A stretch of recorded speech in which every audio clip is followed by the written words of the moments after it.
We're going to take a look at new video. This is showing a large construction crane. You can see that collapsed in St. Petersburg early this morning. Extensive damage there. Now let's go to Fort Myers again. A restaurant owner's security cameras captured water entering his restaurant overnight. This is the Fresh Catch Bistro, which is near the beach. And finally, this home caught fire near Venice, Florida. The wind there did not help the situation, causing the fire. We'll have the video in a moment to spread and destroy that home. But again, it just goes to show that it is so important to be in a safe place during severe weather, because right now millions are without power, and those who did not evacuate are being told to stay in their homes and wait it out. It's very scary. And this morning, there are also reports of death and injury after a series of tornadoes ripped through the state. Here's a look at some of those videos overnight from across the region. Wind gusts of more than 100 miles per hour created a dangerous situation for people who were riding out the storm. CBS News correspondent Christian Benavides is joining us live this morning from Tampa. Christian, there were several expected threats with wind and storm surge in that area.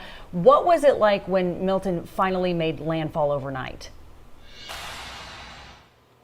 Good morning. Well, look, here in the Tampa Bay area, the primary concern, or what it primarily ended up being, was a big wind event. I mean, you mentioned Tropicana Field, the roof coming off, a crane falling in the middle of the street in St. Petersburg. There was so much concern that debris like this could potentially clog up the storm drains, but that hasn't happened here. You can see that the drains are working. To give you a sense of where we're at, we're around the corner from Tampa General Hospital. I don't know if you'll recall the viral video where you see the floodwaters going up against the floodgates. That's where we're located, so certainly they're not seeing the level of flooding that happened during Helene.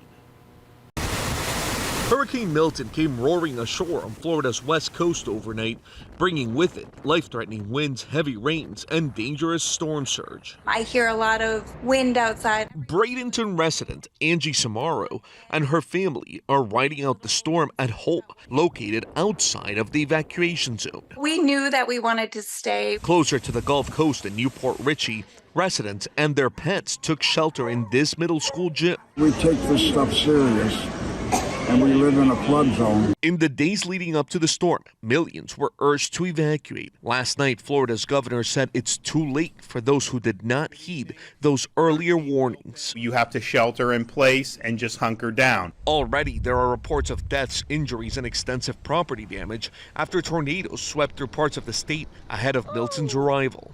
In Tampa, the storm struck here as residents were still cleaning up from Helene and dumped 3 to 5 inches of rain an hour. Tropicana Field had been set up as a base for National Guard and emergency workers earlier this week. Last night, strong winds ripped the stadium's roof to shreds. Milton made landfall about an hour south of us, and it's south of that, south of landfall, where you could potentially see the worst of the life-threatening storm surge. That's where communities like Fort Myers Beach and Sanibel Island, which were decimated and destroyed about 2 years ago during Hurricane Ian, are located. So we'll have to wait and see what sort of impacts Milton had there. Yeah, the storm is offshore, but still a dangerous situation out there. Christian Benavides live in Tampa for us this morning. Stay safe out there.